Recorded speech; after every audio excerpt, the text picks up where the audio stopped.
screen. I'm sure most of you know him, but Bruce has been with the Fort Lee office from the start. He's been helped us get the office off the ground. He's been one of the top residential and commercial agents, I think, over the years, doing more and more in commercial, one of the top commercial agents in the area, and one of the best teachers. Hopefully you'll get a lot out of this session. I encourage you to attend his in-person sessions as well. So with that, it's all you, Bruce. All right, so before I jump into it, we're going to do land development today, and it's going to be the basics, and it gets into a higher level. What I'm going to be doing is putting something into motion with Al and with the rest of the leadership team for each office to get commercial course training alongside the courses that I teach and some other assisted courses as well with some high-level brokers. So with your permission, I'm going to jump in and just talk a little bit about where we're at with commercial real estate, the residential to commercial agent course that I'm going to be coming through the market centers with, along with the land development course that I'm going to be coming through in Q1 here for everybody to share, learn, grow, educate themselves and earn from, and then also be able to understand where passive vehicles come from the finances that you earn from there and how to make sure that you keep the money that you make and the differences on where you can allocate. So those will be coming through. And also, lastly, we also have a multifamily class that's going to be coming through that I'm going to share with you guys. That's going to be direct from ground up, as well as stabilizing the asset, and then also property management in terms of running the asset, where we see different factors, loss factors and tenants and turnovers on tenancies and things like that that not everybody talks about. We'll give you the lowdown, the information that you're seeking from that, from real life experiences, as well as from designated courses and the training that we've received formally. So those are going to be exciting classes coming through. So stay tuned from leadership for those. I look to help as many people in BCP and around our area as possible with this. It's something that I'm very passionate about. I love land development and I love commercial real estate. So I hope that you guys can share that same passion alongside me and go on a journey that's untapped potential for your commercial needs as well as your transactional goals. Okay.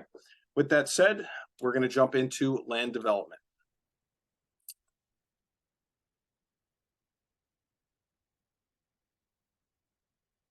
Okay, so commercial land development, this is an actual building that you're seeing that we did take from the acquisition stage to the approval stage to the sales stage into the development stage, and it's actually being finished within the next 30 or 60 days as a fully finished, approved, and now leasing out. Our team's going to be leasing it out for 40 units. So we're starting with something. This is real. It's not fake photos. Everything that's associated here is real life experience, the good, the bad, the indifferent, and how we've gotten there. Okay. So there's 7 stages in land development. When you look at it, you have to understand that there's a continuum. It's from the left side to the right side. The left side is literally raw dirt or a building that's broken down or condemned, something that is obsolete. Or it could be something that's maybe a little newer, but the functionality is gone, and the value of that land with what it could be turned into is going to be creating untapped potential for a building developer to come in, get plans approved, and build a beautiful new community that's going to be a mix of different asset classes. It could be something from a big multifamily building to, we're talking about townhouses. Maybe it's senior living, active adult townhouses. So it's a wide range, but it's within the residential and mixed use field that we're discussing today. Okay, so this is stages of development for residential and mixed use courses. It's going to be on our continuum, the 7 stages of development. If you know development, you know that there's stages on each one, along with tasks that are associated with those stages. It's a checklist, just like a contract to close is, and it's something that you have to be able to maneuver like a ship in the night, dodging icebergs. And if you see something, it's sometimes better, if you're in the plane, to pull the parachute and get out of, because it could be something that's much deeper and you're throwing bad money on top of it, and it can continue to be a money pit. So we want to eliminate those factors from the beginning by using our checklist in proper fashion. Okay. Hey Bruce, can I Yep. ask you one quick question? And I promise I won't interrupt you again. And hopefully this doesn't throw you off your game. And if you want to cover this later or not at all, but I think one of the questions I get a lot from agents is, they're residential agents. Either how do they get into commercial? Like, just taking a step back, a broader kind of question. How do they get into commercial? Or if they don't want to get into commercial specifically themselves, but, residential agents that are out there, pounding the pavement, come across commercial deals, how can they benefit from that? Whether they want to get into real estate, commercial or not? You know, is there a way they can earn money by referring it to you or somebody in their market center, or tagging along on the project and learning from you while still making some money? Like, how do you recommend if I'm, a new agent and I come across and somebody's got, a commercial deal that they ask me if I can help them on, but I'm not necessarily qualified to handle it myself? What would you recommend they do? Great question, Al. So what I'm understanding is you're a residential agent and you want the steps to take that you can monetize this commercial lead that you have within the organization. Yeah, I guess like two facts. If I'm the agent who just wants to be able to earn some money, or if I'm like, maybe commercials for me, is there a way I can maybe refer this deal? And I don't know if this is possible, but I hear it all the time. Refer this deal to someone who knows commercial and kind of tag along on the deal so I can learn about it. So maybe the next time I could do it on my own, or maybe 3 deals down the road, I could, or how do they get into commercial? How do they get on your team or Jason's team, or? The best thing to do to learn commercial if you're an active residential agent right now, and this is trained in my residential agent to commercial broker course that I will be going through the market centers with training. So please make sure that you see that come through, take it, because it's the exact same steps that I've taken. It's proven, it's got a track record of success, and it's something that I love sharing because of that. So when you talk about that, there's 2 ways to do it. The thinking is, how much work am I going to be involved in and how much knowledge do I bring to the table? If I'm an agent that's just starting, or a residential agent with no knowledge, what I'm going to look to do, the first thing I'm going to look to do is, one, find a piece of business first. Because you can seek education online. There's formal education with CCIM. There's also YouTube videos, and there's different formal and verified trustworthy avenues for training. So you can always do that on your own. But the best way to do that outside of it is to find a mentor. Find somebody that's done it before that you can then share and ask the questions instead of have the learning curve of the failures on. It's kind of like when John Maxwell says that you stand on the shoulders of giants. Now, actively engaged, that's going to be the difference of where those splits come in. So if you just refer a property to us in the commercial network, you get a 25% referral. If you're going to be actively engaged, then there's going to be interest in learning, as well as actively involved in communications, tasks, checklist items, CCOs, things that are involved with the task. Then what we do is we do a 50-50. I say, if I'm putting my time, energy, effort, and resources in, and you are too, or my team's involved, we split the transaction 50-50. It's very fair. These deals are much larger, and it's also a learning curve, because the best thing I ever learned was 100% of zero is zero. It's absolute waste of time. I've seen a lot of agents think that they have gold mine on deals only to have it fall short into misery because they cannot get it accomplished. Now, I like the entrepreneurial spirit of wanting people to get ahead and do that, but do it in a good format that will get the results that you need, which is a transaction that closes, that pays for you in the life that you're building by design. Because if you just shed it away and you live in scarcity, you're going to have scarcity. If you have abundance in set and you know that the plan in place is going to work, you can use that leverage to get more referrals from the same seller or buyer that you're working with on that same level. Because if you do great with them, they're going to want you to do great with the other people around. Because when they sit around the campfire and talk about that great story of the land development you sold, you better believe that they're going to mention your name. Or that commercial building that they had that they sold in Hoboken or New Milford, they're going to want to be proud of selling that and use you. It's not the same as a residential transaction. These are life-changing transactions, buildings that have been held with families for 30 years, 50 years, maybe 10. It's about the fact that they're going to remember you. So what you want to do is put your best foot forward. And if you put your best foot forward, you're going to have many deals to come after. And you're also going to learn. Now, part of it is just like a doctor. A doctor doesn't become a surgeon day one out of medical school. They go through the resident training. They take so much debt on and so much learning on before they get to do the surgery. If we only took that approach in real estate, we'd have much higher level designated real estate brokers to provide, which is exactly what we intend in BCP and myself to help you guys, is to make it legitimate so that when you get a chance at bat, that you connect when you hit it. Yeah, we're going to hit foul balls, but I know that we can hit singles and doubles and maybe a home run or two that you guys share your success with others on, and it creates a bigger ripple, because a lot of our success is from sharing it with others. It's nothing that I've earned myself. My collaborations have been my success, and probably yours as well. So when you look at it from a different angle, the way you're looking at it will change. And I would really encourage everyone not to look at the money on these deals. Because if you don't look at the money and you look at the learning curve and you look at the ability to do that again and again and again, the money will never be a question. It's going to be a results-driven business that you're recommended to. And I can assure you that because all of my clients recommend me to the next one that I get because they saw the level of professionalism and the results that were driven. So with that said, Al, I hope that answers your question. Yeah, it absolutely does. And I'll let you get on. But what I would say is, if you're an agent and you don't have commercial experience, if you want nothing to do with it, that 25% is found money, even better, the 50% and learn a little bit and, tag along on the deal. So maybe down the road, either option is great.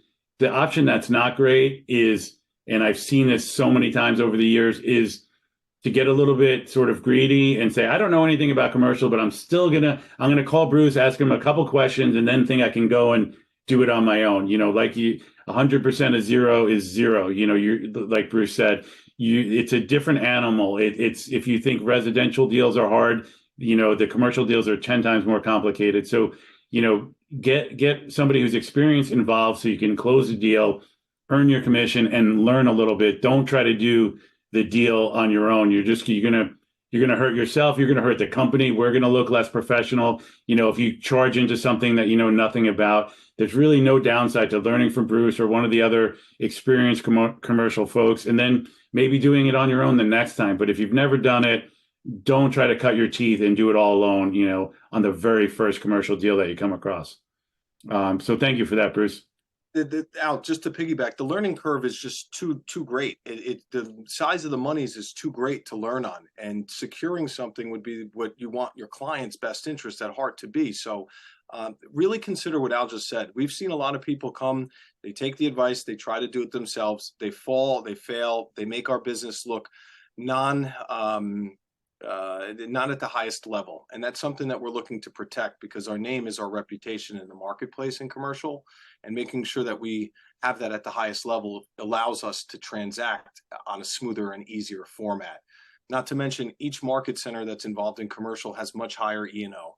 The expenses associated with it are not the same as a residential transaction, and they encourage it, but they also pay for it. So you have to understand that there's increased risk and liability associating with Al and the rest of BCP allowing us to be in commercial and doing this. So we take it very serious when that's jeopardized. So please make The sure. last thing I'll say, and then you can really move on, is, I want to address this because I get complaints about some of our commercial guys once in a while, or gals, in that they're not helpful with their time. What I've seen is people will try to do the deal on their own. They'll want to call Bruce or want to call these other folks and have, 4 or 5 conversations that in aggregate might be hours of their time, but not share any of the commission. If that was one person or one time, it's not a big deal. But no, we have 1,600 agents and maybe 10 or 15 qualified commercial people. They're getting these calls constantly. They work on commission. They're not salaried. So you can imagine, you can't expect Bruce or some of these other folks to take 7 hours of their 40-hour work week to give you advice constantly to have nothing to show for it. They're nice people, but they're trying to earn a living for their families too. They'll answer a quick question here or there, but don't expect to keep 100% of the deal and have them as an unpaid consultant. It's just not fair. You wouldn't want to do that. You shouldn't expect them to do that. So, all right, off my soapbox, on with development. Yep, well said. All right, so 7 stages of development.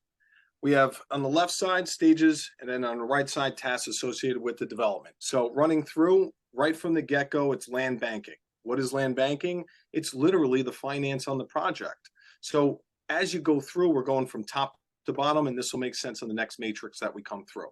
We have land banking, land packaging, land development, building operations, building renovation, and property redevelopment. Now, if you look at this and you read it, it's basically a circle. Land banking is step number 8 on stages of development because it repeats itself. It's a rinse and repeat.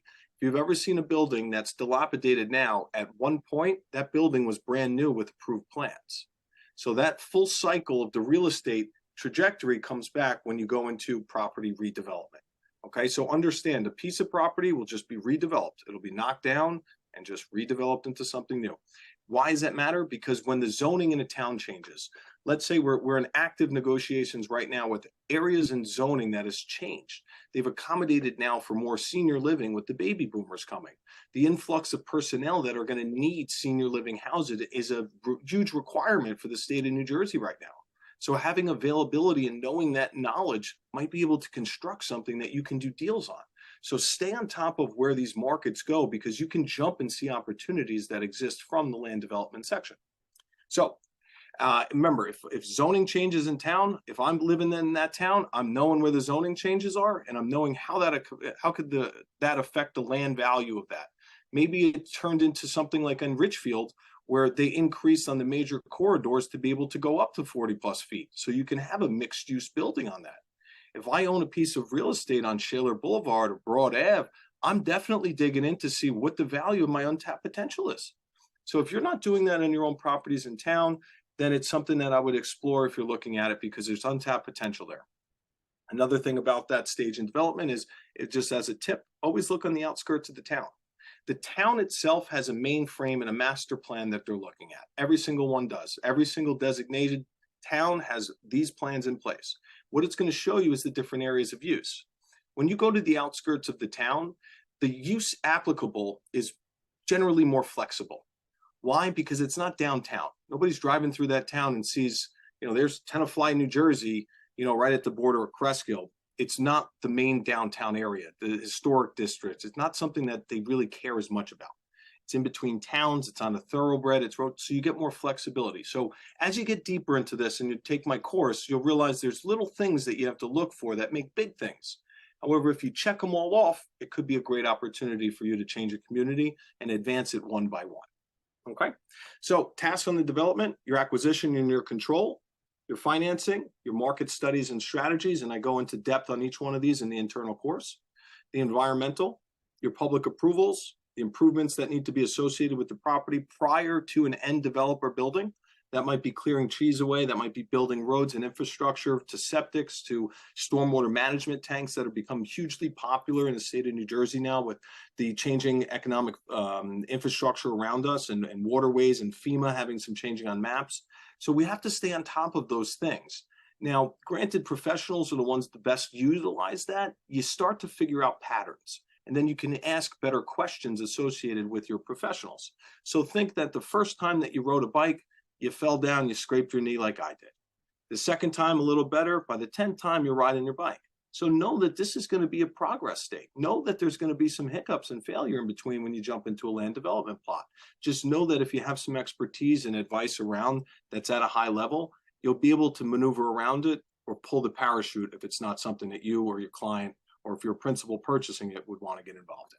Okay, so then transportation accessibility, that's becoming huge in New Jersey because of the infrastructure of not having enough infrastructure for the population growth that we have.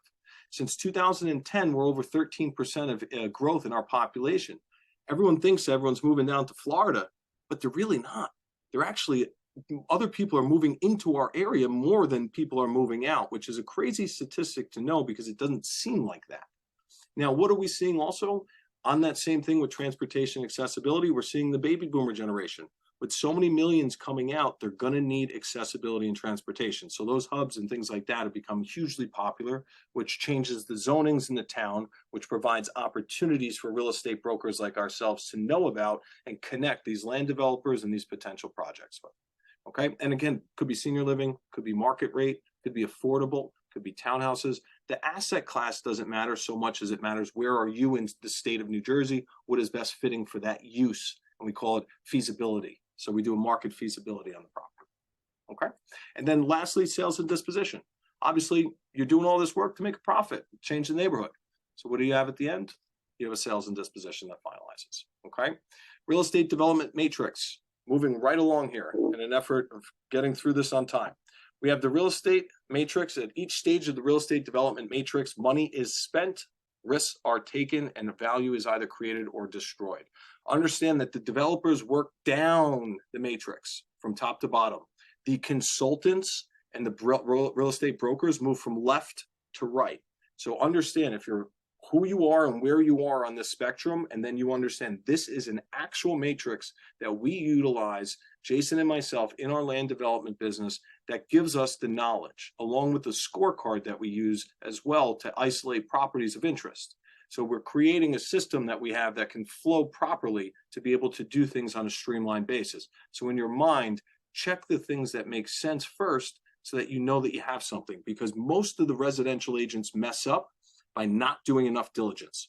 They don't understand what it takes to get to the end of the continuum, and they just in their mind think it's possible.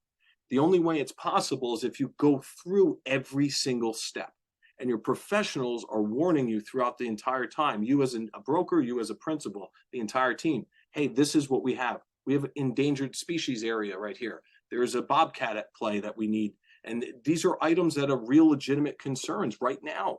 And there's other items where there's topography issues and things like that. So don't think that it's just a plot of land and you just throw housing on it. It's really not. It's much more. It's a chess game that you have to maneuver through with the town. Okay, so think consultants move from the left to the right, developers move from the top to the bottom. We have acquisition, financing, and everything we just talked about on the matrix for the tasks. Everything on the left side is on the top portion of this, which is land banking all the way to property redevelopment. So you can see that that matrix that we have created allows us to be able to go, where are we at on the property right now? Where are we at in the staging of the development? And we actually put X's and we put dates, and this is how we analyze it, because we know once we have all of this filled out and done, we have a project that's successful. So now what are we doing? We're determining the zoning, the as of right versus major variances. If you're not familiar with these terms, Google them, define them, just know as of right means the way it is right now. So remember, land is only worth what you can put on the land.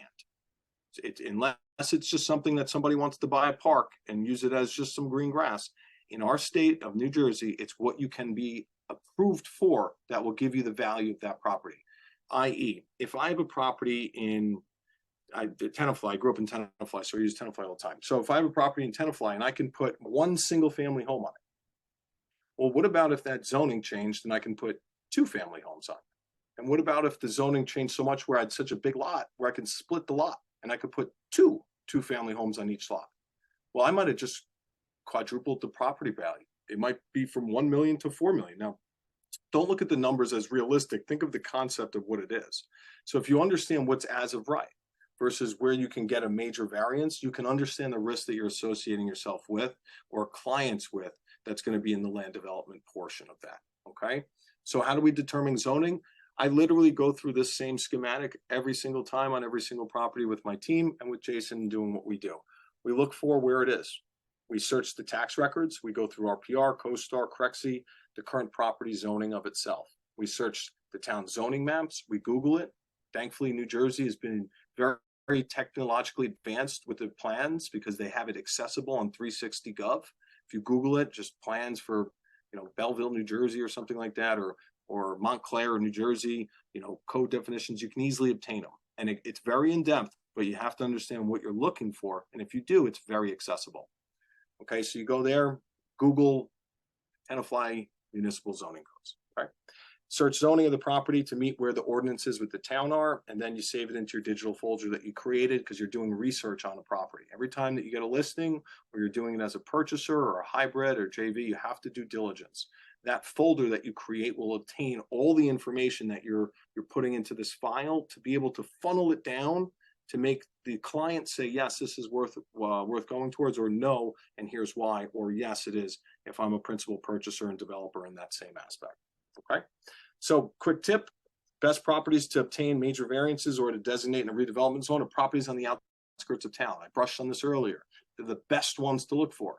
If you can find one of those, you might have untapped value. You have something that could be built that's bigger most of the time or more grand than, let's say, something that's internally in the middle of town that the mayor drives by every day, or somebody that's on the board knows and understands and maybe goes to their favorite cafeteria or restaurant or something.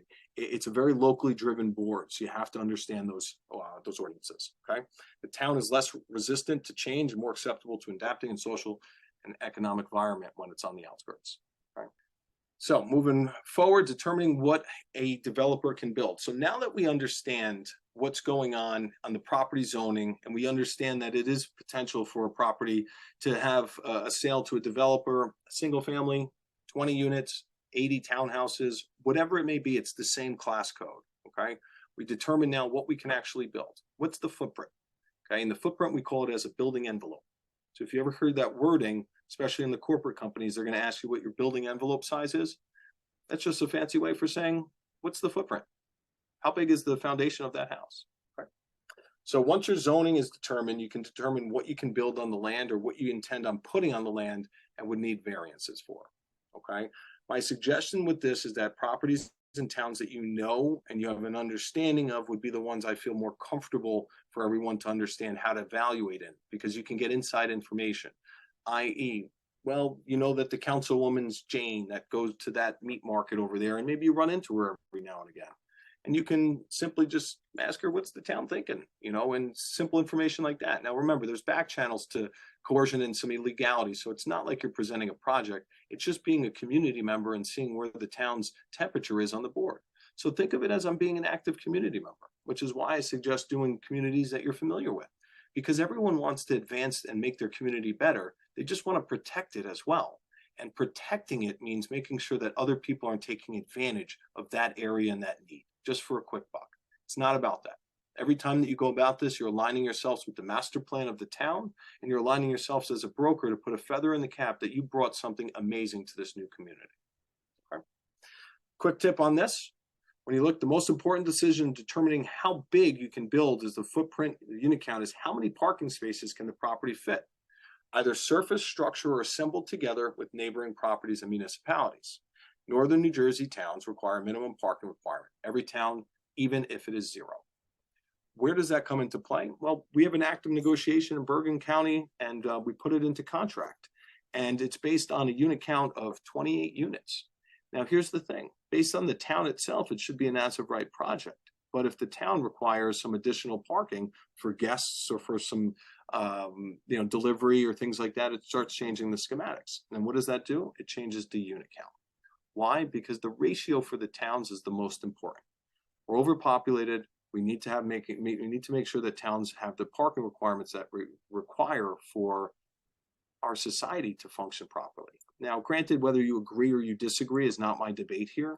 It's more just to tell you the facts of the way that the municipalities are so that you can use that to your advantage to know and be educated and smart to say, yes, I can fit enough parking here, and here's why. We see a lot of failure with developers or brokers in development that overproject their unit count. They overproject what they're supposed to be doing, but they don't actually verify and trust where the unit counts are, which is where units per acre come into play per town, which is where the DEP comes into town for setbacks and for rear setbacks on the properties or front setbacks, where you have to have water delineation and certain 50, 100, 300 feet setbacks from there. So things like that that get into the complexity that I teach about will be where you don't know the answers to it. And if you don't know the answers to it, you're guessing. And if you guess with millions of dollars and you fail, that's improper planning. And that's exactly what we're trying to avoid on all costs for this. Okay, so moving forward for your clients, we're calculating the building size on the property. So maximize the footprint of the building. With these ratios you'll see here are based on the zoning. So remember, this is a continuum of each slide to get to the end. So now when we're on this, we know that the zoning is one of these. So R10, one family, mid-rise, and high-rise apartments. We can understand what the minimum lot is, compare it to our lot. Where does that come into relation? Is it big or smaller? And you compare these to each one. Sounds like a lot, but it's not once you get a flow and a system in place. Again, it's the riding of the bike theory. If you ride the bike in the beginning, you fall down, you get back on it, you get better and better. So understand that you're not going to know it. It's going to be drinking out of a fire hydrant, just spilling everywhere. What's going to happen, though, is little by little, you'll see and you'll come to an expert like myself, Jason Trembicki, or one of the other commercial brokers that knows land development, and they'll be able to size it up for you in really good fashion. Now, what does that do? It makes you look really smart because you got the answers that you need, and you also just learned on how to do that. So I'm a very big advocate at mentoring, and very big advocate because I'm a person that is a mentor to somebody else, but also receiving mentorship from others. I seek the same information and knowledge every day that all of you guys are doing, just in different respects, in different parts of my business. So my continuing education is just being passed along, and it's also being received. Okay. So quick tip, once you have the town zoning code, you can obtain the following for determining the footprint of the building. Okay, area, bulk, and yard requirements. These are going to get to the nitty gritty of the transactions where a lot more professionals are involved with understanding this.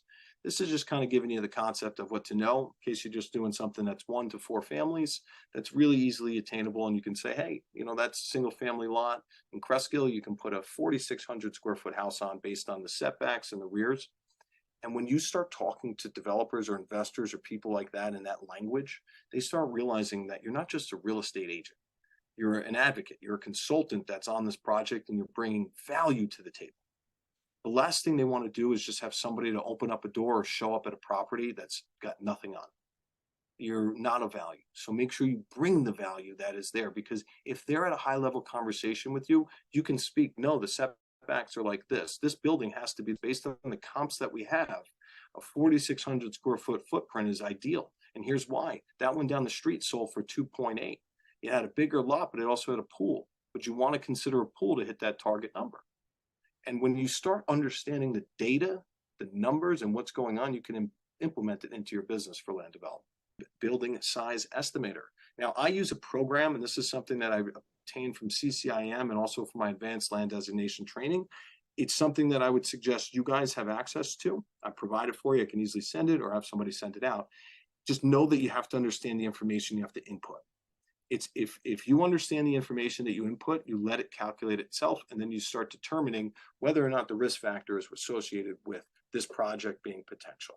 Okay, whether big or small, it doesn't matter. It could be just honestly a duplex that you're looking to get in Cliffside Park. It's the same format. It's just that it's 2 units, not 200 units or 20 units or whatever it may be. But the same format. Okay. Once you know the zoning, compare the subject property to the bulk zoning and determine the building size you can build with the town codes. Okay. Quick tip on this.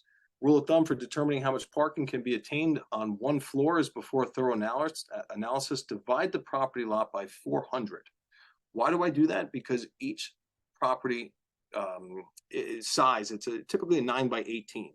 What you're incurring on that additional square footage for that calculation is the loss factor that's associated with the beams, with the right-of-ways of taking your car and returning it backwards and then moving it forward, and all that dead space that parking doesn't have that you have to utilize.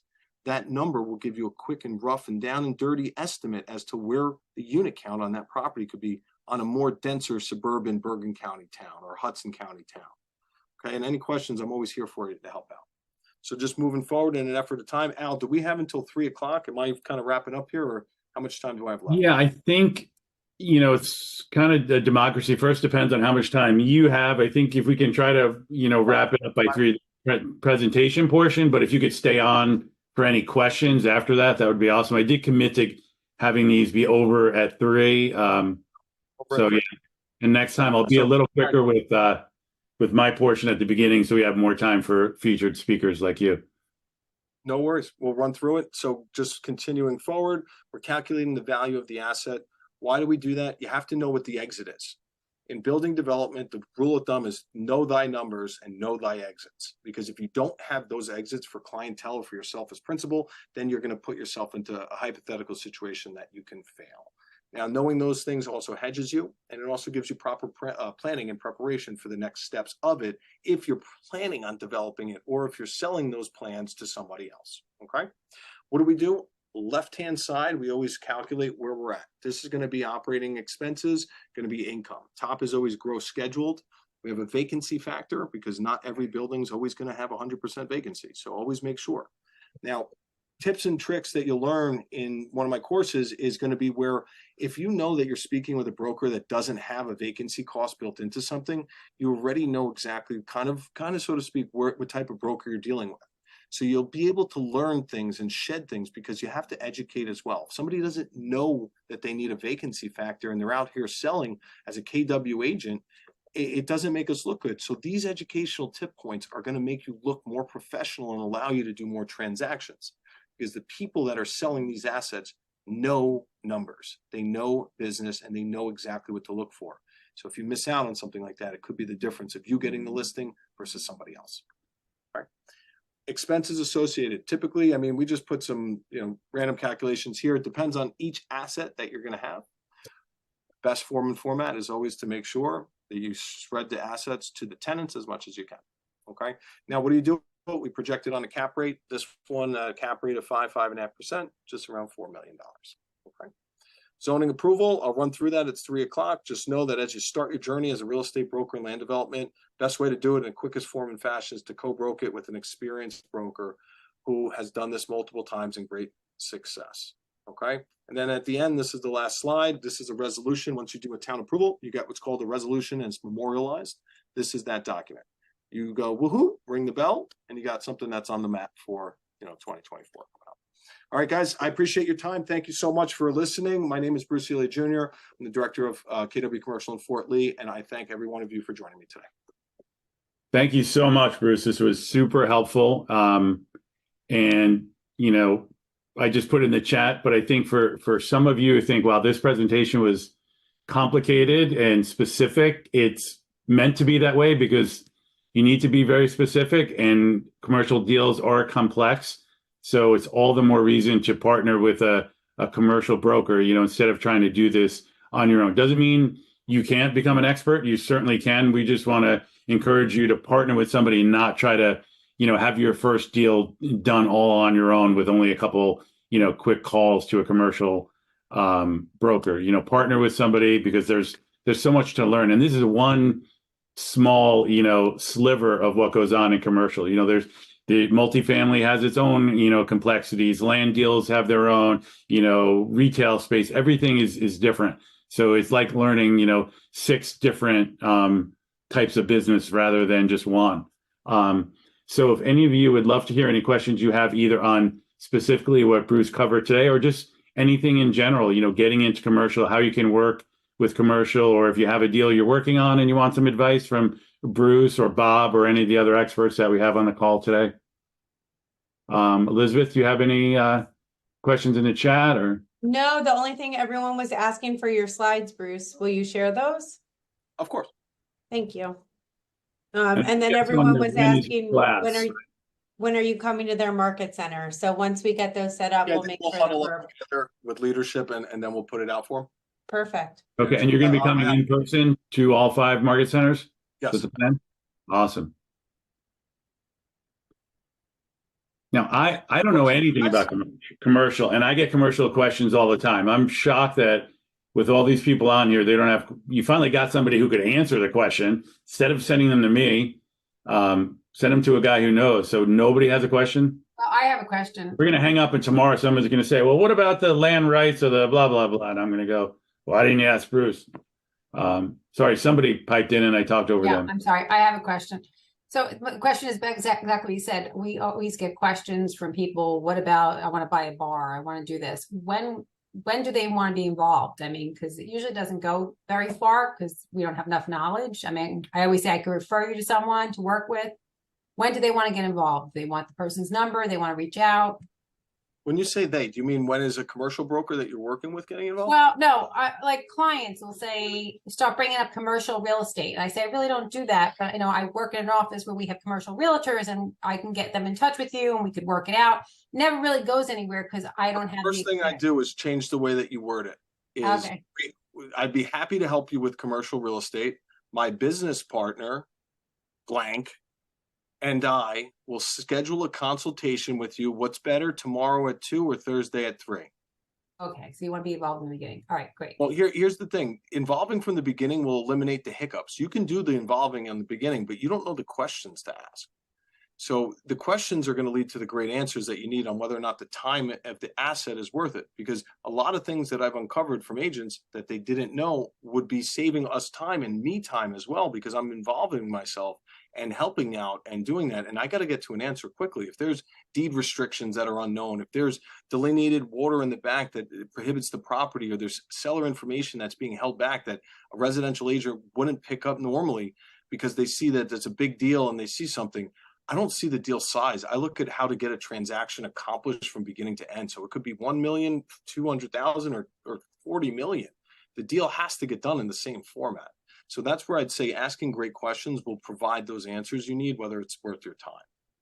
And don't be afraid to jump in. Sometimes Bruce just makes up words. There's no such thing as delineated riparian rights or whatever you just said. I went through that today. It was literally one of the biggest things. We're dealing with delineated water, and we have a bobcat scare that's an endangered species that we have to go through, and we have to figure out a way potentially to capture and then release it into a habitable wildness. So it gets into an interesting phase, but the whole point is that it's possible to do. And that's where those checklists and questions come into play, because we can maneuver around the landmines as we see them. But not knowing if the landmines are even there is where it blows up on you. I want to jump in and say thank you, Bruce. It's Alex. You're saying what we preach every day, you know, and unfortunately with commercial on a residential agent, sometimes we do need those initial questions, and it's hard to navigate without knowing all of it. So I agree with you 10,000,000%. Being involved in the beginning makes our life a lot easier too. Yeah. And Alex is some of the residential agents take this the wrong way. This is not us trying to say, you know, you're not as good as commercial agents or you're doing it wrong. We're really want to help you, you know, monetize these leads. And we've just seen over the years, people get great leads, but they try to do it themselves and they have nothing to show for it. So, you know, get the experts involved early. You'll learn the business and you'll get paid. You know, when you try to say, I want it all to myself and you don't know what you're doing, it's not, I can understand why you would want to do that. We're not saying that's bad, but it's not going to lead to you cashing a check at the end, which is ultimately what you want to do. And it's not going to get you a client for life. If you start working with somebody and you give them bad information or you don't know the answers, they're not going to work with you again. So if you have a commercial lead, involve somebody that can help you. You wouldn't go and try to, somebody's car was broken and you're not a mechanic, say, oh, let me go in and fix it myself. It's the same thing. Well said. Well said. All right. I'm shocked that no one has questions, but I guess you did a great job, Bruce. Thank you. A couple of things just to add to the mix. And in the commercial sense right now, just leave you at this. If you can figure out a way, debt rates went down a little bit, to keep transactions that were prior, that were kind of retrading with lower pricing. Right now, the markets are getting better. The deals are to be had. So if you felt like they weren't because of debt and all that, it's absolutely untrue. The deals are happening every day. So go after them and don't make limiting beliefs in your mind that it's a time frame of holidays that you can't do it. The best time is to talk about the people and the family and friends you're around about a success you've had, about something else that might lead to that, because a phone call, a conversation could change your life on these levels. So I encourage everyone to get the power inside, get a little courage, talk about some of those successes around those holidays and try to do a commercial deal. Even if it's just one deal in 2024, if every single person on this call, this Zoom, did one commercial deal next year, it would make their lives better. Absolutely. It looks like Jade, did you have a question for Bruce? Yeah. So I have a client who's looking for a small, I guess like apartment building, like maybe 6 units or something like that. So I know you're saying to partner with somebody, who has a commercial background. Where do you find these properties? Is there a separate MLS for it? Is it you have to subscribe to Crexy or I forget what the other one's called. Those kind of, where do you find the property? LoopNet. So is Jake, that what you're experiencing is that because most of the properties are held back on the commercial brokerage of CoStar. So CoStar is going to be the monopoly that commercial brokers use. It keeps a format kind of like the formality of saying that they don't share all the properties. It's because it costs thousands and thousands of dollars to obtain this from CoStar. Now, Al and the rest of leadership and us and KW great deals for the CoStar and have mitigated the price down significantly compared to other companies and other agents. So we have a huge leg up from that. Just understand that it's that back end data that we pay for that you do a commercial deal. Now, everybody that's on my team, when they get CoStar, it's kind of like when I was on Wall Street and they cut my tie when I got my first account, because it makes you get the business before you pay for the service. So what we institute is the red light, green light on that. If you're going to do a commercial deal, you're going to work your butt off to get it and earn CoStar because you're going to be paying for it. So you want to make sure it. So that is where we bring value, but we also have to have the questions that need to be answered, because once you get those properties, knowing if it's available, knowing the schematics on the deal. There's always something to it. That's where we're showing value more. We're not just opening a door and showing a property and saying, buy it. It's a very methodical way of purchasing real estate, and mostly for investments. So knowing financial ratios and knowing numbers is an absolute must. Because when you deal with large sums of money, if people don't trust you that you know what you're doing with the numbers, why would they want to transact with you when they can transact with somebody like myself or somebody else that's at a high level talking about it with them? So earn that respect from them by knowing just some partial information that'll get you. Because all you need to know is enough. And that's the threshold. Once you know enough, you can talk. The details, well, the details of a general, doctor and an oncologist surgeon are going to be different, but they're both doctors. Okay, so speak on that same language. Once you get to that respect level, then they can go into details and you learn a little bit and you ask the questions, because you're not in a phase of embarrassment. You're in a phase of learning and education, and for the good of the property, good of the transaction. So everyone wants to rally around you to make it happen. But I mean, so this is like a one-off, I usually do, residential. I don't do commercial. So is it better to refer that out or partner with somebody? Like, what do you recommend? Level of interest. Planning. Active. If you want to be active in the transaction where you're running out and you're doing items and you're responding to emails and things, right. on a 50-50 would be the best, because you're learning and earning at the same time. And if you just said, Right. you know what, I've got my resi business, I don't want to lose track, I've got to focus, I've got a family, refer it out and then just get updates as the emails come out. You're, CC'd on all the emails. It's transparent in that sense. It's just the operational day-to-day items that push the needle forward to get it done wouldn't be landing on you. They would be landing on myself or my team or Jason or Alex or one of the other commercial brokers that are established, because I know, and Al knows, and the rest of the leadership knows, that it's being handled properly. And what we want to do is, what we increase the knowledge and education of the agents, what they're going to do is service the population out there at a higher level and create a better name for us on that commercial level, which will then rise the tides of all boats. Okay. All right. Thank you. And I'm available just like anybody else here. If you connect with somebody and it works, jump in. They're great people and they're high level. I saw Elmer had did that answer your question, Jade? Yes. Thank you. Thank you. I saw Elmer had a question. Do we need designation, and is it a separate brokerage? I see Colleen answered. You don't need a separate designation. It's the same real estate license. There is something called KW Commercial that you can join that gives you access to additional tools, but you don't need to be part of KW Commercial to do a commercial deal or to work with Bruce or the other commercial professionals. I don't know, Bruce, if there's anything or anyone else wants to share on the benefits of KW Commercial or not. Well, just fair warning with everybody, we put ourselves in a little bit of hot water, by being a little aggressive in our marketplace with KW Commercial. It is a designation, just like if you're a luxury agent, it's a designation that's within Keller Williams. We do pay for it and we do get value from it that supersedes that cost substantially. So if you want to be a part of that program, my encouragement is to get a deal, get a listing, get something that's serious. Jump in after where you've earned it, a little bit of red light, green light too. And also use that as an advantage to work with somebody that's at a high level in commercial. Myself, Alex, Jason, Tony, Nick, a lot of different guys here are involved at a high level. So if you attract to somebody and you feel like they can be a vehicle for you to get your goals done, jump on it. We want to encourage collaboration amongst the best here. You're going to learn and you're going to earn. And to me, that's a winning formula. Hey, Bruce, can you touch on one thing that we get asked all the time? That your commission is not guaranteed in commercial, not like residential. Yeah, it's a lot more hurdles in commercial. A lot of people have come to me and they're kind of counting the commission already before we even sat down for the appointment. It's a tough one when you deal with that, because we don't come from that as a value-driven company. We're really coming to produce the result, which is going to produce our result. So I encourage everyone to not worry about the size of the deal. Know that it's exciting when you have bigger deals. It's very exciting. Just know the process is the same. You still have to get up. You still have to go through the checklist, and you still got to learn. And I've got a ton of learning to do myself. Every single day I wake up excited to learn, because to me, it's fascinating. I can't believe that we're able to change communities and do that literally in this area. And for me, that's a legacy that I plan on leaving. And for anyone that wants land development, it's there for you to have. There's an abundance of properties. There's way too many in terms of the aspect for 1, 2, 1 million people to get. There's plenty for everyone. That's what I'm saying.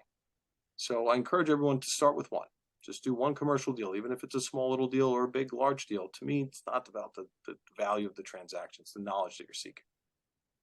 Awesome. Thank you, Bruce. All right. I think we're going to wrap it up. We have time for one more question. If anyone has a question, if not, we'll, Al, I just wanted to cut in. First of all, thanks, Bruce, for doing this commercial, coverage on development. But, to answer Jade's question really quick, I always hit the NJMLS. Those listings are, they're true. With LoopNet, Crexy, sometimes it's the Wild West. You never know. I see listings there a year later after they've been leased, and there's just a lot of I'm constantly apologizing for our industry in the commercial realm. But in answer to what was it, Rosalia's question, just like you would with the residential agent, you want to wrap your head around, for instance, this multifamily. Does your buyer, are they qualified? Is this the first time they're going to buy? They're looking to buy an investment property. Like, find out, because the mortgages for commercial are much different than residential. And so you really should qualify your clients. Bruce and I and the other agents, we like to wrap our heads around what exactly you're bringing us. So yeah, questions are great, but I'm not really interested in your brother-in-law selling a barbershop. You know what I mean? Like, there's bigger and better things to do. But there's also a lot of retail office out there that you guys can do, and reach out. We're here to help you with those questions. That was basically it. To piggyback Nico, remember, guys, girls, it's not about the size. If it's small or large, it doesn't matter. There's a fit for everything. I know people in our market center that love the commercial tenants that are 1,000 to 3,000 square feet, where everyone's like, oh, that's not something big. I'll jump on that too. You know why? What I learned back in a long time ago in the beginning of real estate is that one rental led to one of the largest sales that I saw in a broker, and I couldn't believe how it happened. And it happened to somebody that I know. It happened to my father as a broker when he rented an apartment to somebody's daughter, and then all of a sudden sold $18 million deal to them. So you don't know where you're getting anybody's attention. It could be the person that you're helping there. That good energy flows. So do not underestimate a small deal versus large. I really encourage you to understand the person and their needs, and then get a valued relationship to trust, because you'll do more deals year over year over year with that person. It's not a residential deal where they're selling every 7 years or whatever the trends say. They're doing business transactions constantly. So if you can be ahead of that, you can get a few of those deals every year that are coming. It's just like pipeline business. So stay locked in with the good ones, and shed away the bad ones. No doubt. all right. Yeah. I think on that Well note, said, Nick. great advice from both of you. Really appreciate it. Bruce, thanks so much for your time today. And we'll be looking out. If you can share, once you have dates, we have a lot of anxious people who want to come and attend your class in person. Let us know, and we'll get that out to everyone. Thanks again. Thanks to all of you who join us every week. Really appreciate you being learning based. Yeah. Have a good weekend, everyone. Thank you. You too. Just from us to you, we thank you for everything that you do as well. Thank you, Bruce. Bye. Okay.